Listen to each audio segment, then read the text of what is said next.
dari cerita tadi, kisah tentang Isra Mi'raj, yaitu Allah Subhanahu wa taala menghibur, memberikan hadiah kepada Rasulullah sallallahu alaihi wasallam, ya, sampai ke langit. Satu, ketemu Nabi Adam, kedua Nabi Yahya dan Nabi Isa, ketiga Nabi Yusuf, keempat Nabi Idris, kelima Nabi Harun, keenam Nabi Musa, ketujuh Nabi Ibrahim.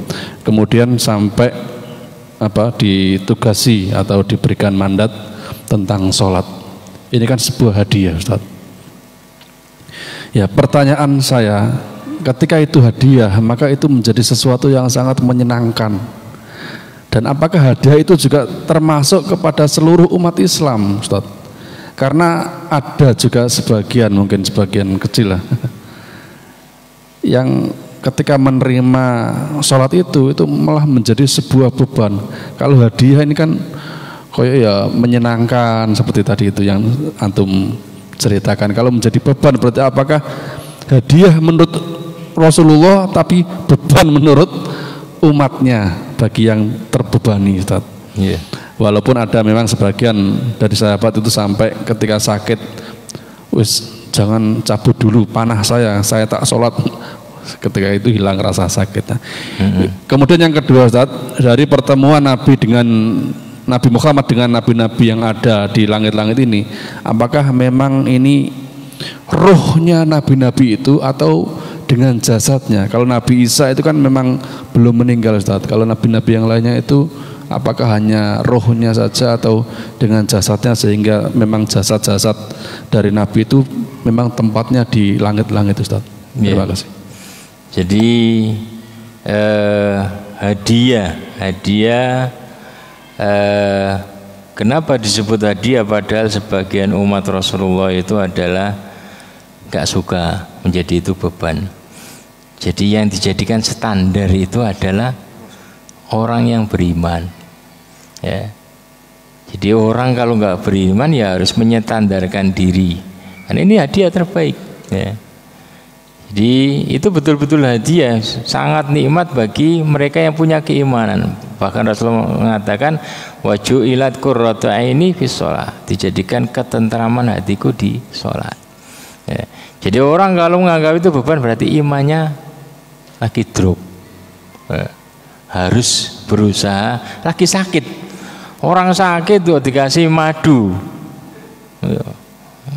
Nek ini sakit kok, ini gak enak. Bagi orang yang sehat, ini yang dijadikan standar itu orang sakit atau orang sehat, kan gitu. Ya, jadi yang dijadikan standar yang sehat-sehat tadi itu, ini hadiah itu. Dan memang kalau kita pahami, kita resapi, itu kenikmatan luar biasa. Karena puncak kenikmatan seorang hamba itu bisa sujud, meletakkan dahi di tanah, ya. Sujud kepada Allah itu nikmat ini. Jadi kalau kita belum bisa merasakan, itu PR bagi kita, ya. Terus mencoba, nanti akan ketemu, ya.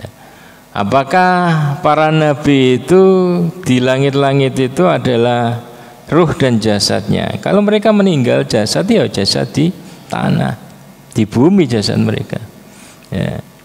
Nabi Yusuf semuanya di bumi semua. Jadi ruh mereka di sana, ruhnya, ya. Jadi Rasulullah SAW ruh dengan jasad naik ke atas, ya. Kok bisa? Ya, Allah yang berkehendak. Nah, bisa saja bisa kok, ya.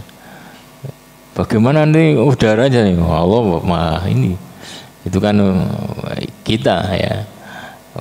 Kalau Allah berkehendak sesuatu itu bisa, hidup tanpa jantung bisa, hidup tanpa ini bisa kalau Allah berkehendak, ya. Jadi para nabi di langit itu adalah ruh-ruh mereka, karena jasad-jasad mereka di bumi, ya. Makanya Nabi Isa itu kan nanti juga harus tadi turun dan dimakamkan di bumi, ruhnya balik ke atas, karena semua jasad itu akan terkubur di bumi. Demikian yang disampaikan oleh Ustadz Hambal, semoga bermanfaat bagi kita semua dan bisa menjadi sebuah penyemangat yang mungkin dulu-dulunya sholatnya gak arsa-rasen, ya, setelah mendengar memperingati Isra Mi'raj, mengetahui hikmahnya, semoga bisa lebih bersemangat lagi.